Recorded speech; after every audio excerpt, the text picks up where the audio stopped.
All right, what's up, YouTube? This is BoxingWave, man. It feels good to be back. Most of you know, I was in Mexico all week, and I was able to see the fights tonight, and even a fight earlier with Tony Yoka, but I wasn't able to go live, like I wasn't home. But yeah, we'll talk more about everything else tomorrow. I just wanted to do a quick post-fight review. Charlo stops Brian Castano in the 10th round, becoming the first four-belt undisputed champion at 154 at super welterweight. All right. So let's talk about the fight. First off, it was a great fight. It was even more action packed than the first one. The first fight was very, very good, very, very competitive. A lot of people feel that Castano might have edged the fight. But this fight here was a great fight, one of the better fights of the year so far, especially that fifth round where it was just going back and forth to both of them. So, one thing, and this is what I said in a prediction video, I felt like Charlo had more room to adjust for the rematch. And when I said that, it's because he had the height, the reach advantage. We know that he's always had great legs. I know when he got with Derek James, he definitely changed his style up.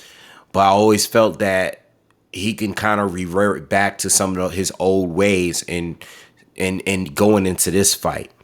The first fight, his approach was he was trying to catch Castano while he was on the ropes. So he would actually put himself on the ropes at times and try to connect with a big left hook. There was times where he was boxing in the center of the ring and he had an advantage over Castano using that jab, right? And keeping, maintaining that distance between him and Castano. But he gave it up in the majority of the first fight and made it where these guys will have these exchanges. And even though Jamel would hit him harder and hurt him more often in the first fight, Castano would land more punches.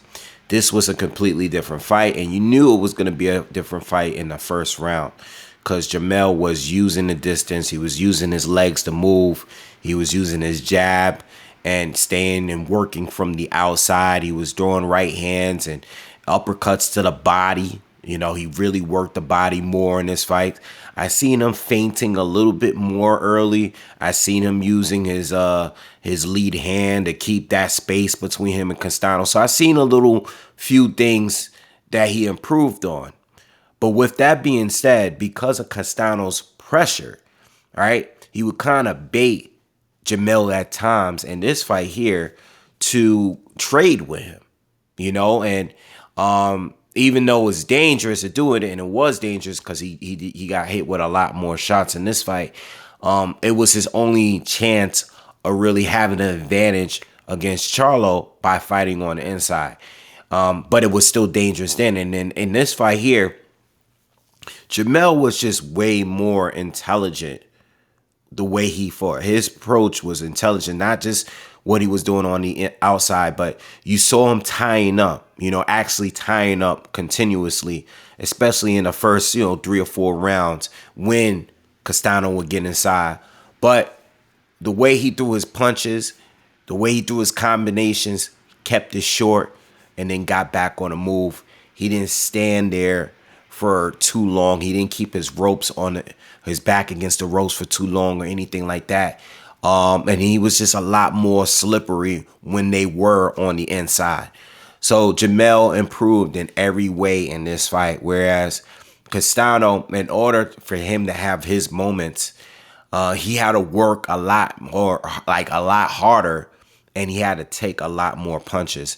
And I think in some space, and most of us respect him as a fighter, he sort of got exposed because in the first fight and other fights that I've seen him in, I've seen him fight Derenchenko. I've seen him fight Lara. I've seen him fight a good amount of fights at this point. But in this fight here, he just kept walking straight forward, little head movement. and he just kept getting caught with almost everything that Jamel threw at him. And it kind of exposed his defense, because when he was coming in, he wasn't really changing levels. You know what I'm saying? He wasn't really slipping shots well. He was just kind of coming straight forward.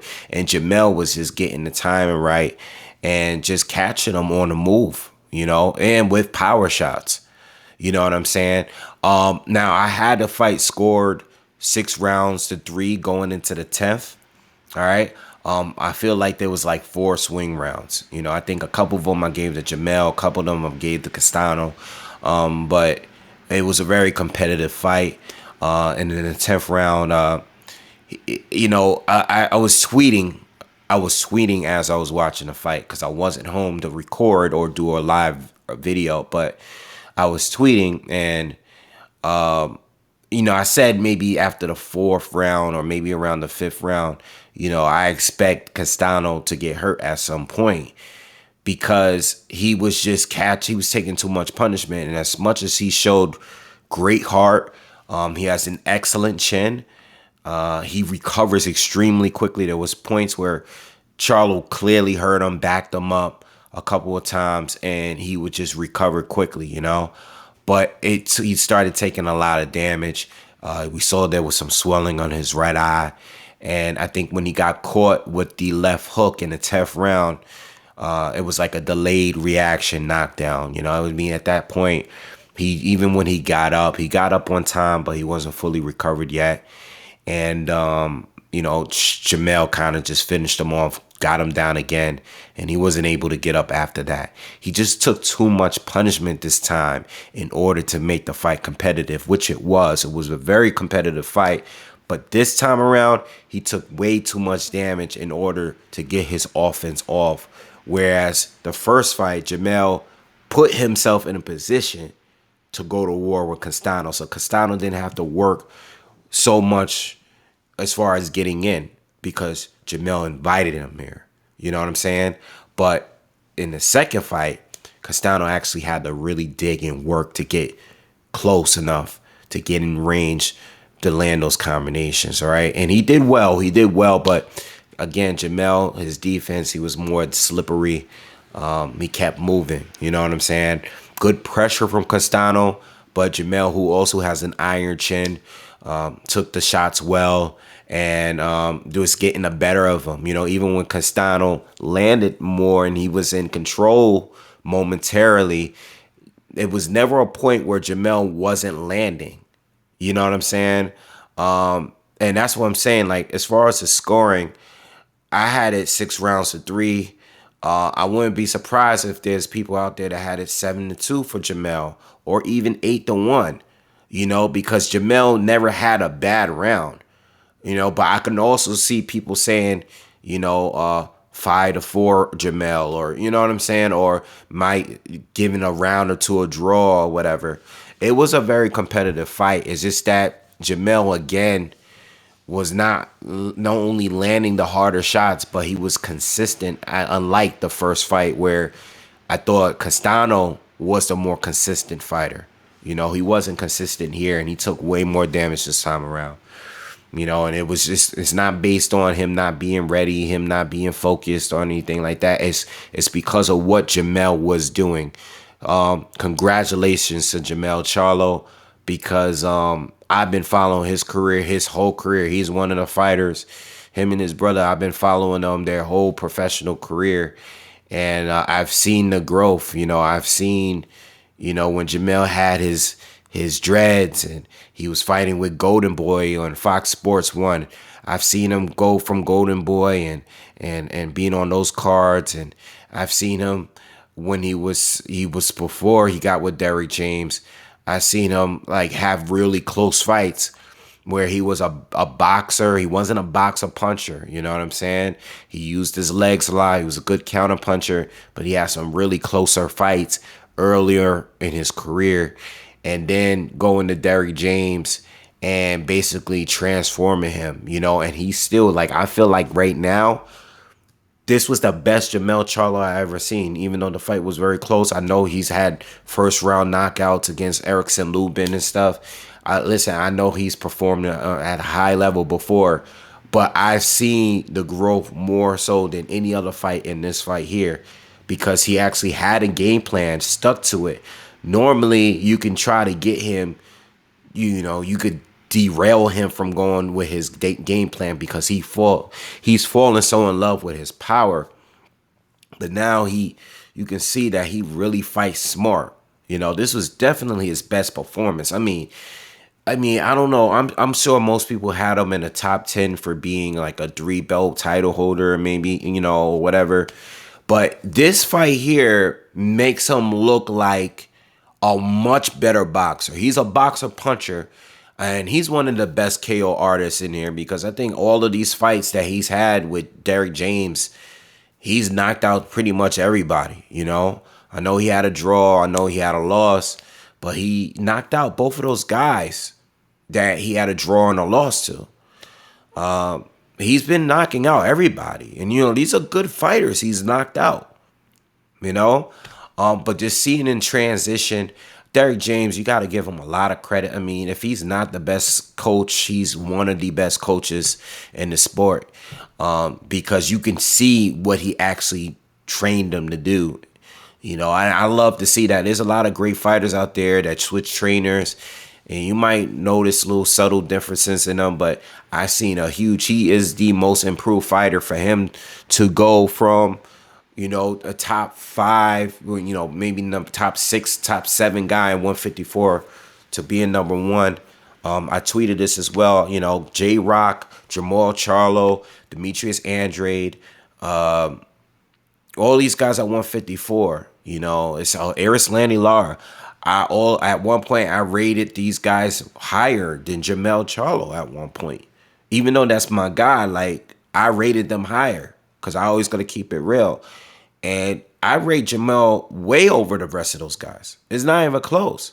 This guy right here has turned into something else. Very good boxer, very smart, and a huge KO artist, and yeah, man, he's very, very dangerous. So congratulations to him for becoming undisputed. I like that undisputed is being a thing now. We're getting it more often now. You got Jamel that just became it. Canelo recently had it. Still has it. Guys like Josh Taylor, Terrence Crawford, these are all like within the last few years. So I like to see that there's so many fighters that's pushing for it. Usyk, I don't know if I said Usyk, maybe I did say Usyk, but Usyk is another one. Again, these are all top fighters, man. And I take undisputed way more than you just winning titles in different divisions. People are big on that. I won a title in 3, 4, 5 different. No. Yeah, but you can go and fight and one champion and then move up. We don't even know if you're the best in your division. And we're gonna talk more about that tomorrow, because I have to catch up with some of the things that's going on this week and some of the other fights that went down. But anyway, congratulations again to Jamel Charlo. Congratulations as well to Castano, because he's a very good fighter, man. I still think he's the number 2 guy in the division, even with this loss. It was a good fight, and I guess tomorrow we'll talk more about this and where I see Charlo. Oh, just real quick, I did see Tim Tszyu. I did listen to his interviews. I listened to Sebastian Fondora's interview. They're both mandatories officially now, I believe. And, if Charlo decides to stay at 154, then, I would prefer the Fondora fight, because I think that's the more competitive fight. I think he has a better chances of winning, and I think he's the only fighter at 154 that has a chance of beating Charlo, even though I think Charlo will knock him out. I understand that Fondora is taller, stronger, bigger than Castano, but I think Castano is a much better pressure fighter, like as far as skills. I think he has way more skills than Fondora. I know Fondora's strong and he appears to be pretty durable himself, but I think Mel is just a different animal, and you don't want to be that easy to hit. Again, Castano was is getting hit with everything in this fight. But I think Fundora will get hit with literally every single thing that Charlo throws at him. All right, but it's still a very good fight, very intriguing fight. I still want to see. And I also, this Tim Tszyu. Tim Tszyu's talking about how much bigger he is than Castano. He's a professional fighter too. Again, he's not a guy that I think is as skilled as Castano, and he doesn't throw as much as Castano. He's a pressure fighter, but not like Fundora or Castano. He doesn't throw that many punches. You know what I'm saying? But he is a puncher. But I don't think Tim Tszyu brings anything that Charlo hasn't seen at this point. So I mean, first thoughts, if he is gonna stay at 154, fight one of those two. I think the bigger bag would be with Tim Tszyu if they go to Australia and they can offer some kind of huge amount of money to make that fight. But if not, I think Fundora is the more intriguing fight. I think that's a great fight. And I think that would be more competitive. I think I think Jamel knocks out Tszyu. I think he can outbox him or knock him out. I think Fundora just will be a tougher fight. All right, so anyway, we'll speak more on that in the upcoming videos and me going live because I got to bring up so much stuff, other fights and other things that happened this week in boxing. All right, so anyway, y'all have a good night, man, and I'll see you again real soon. Peace.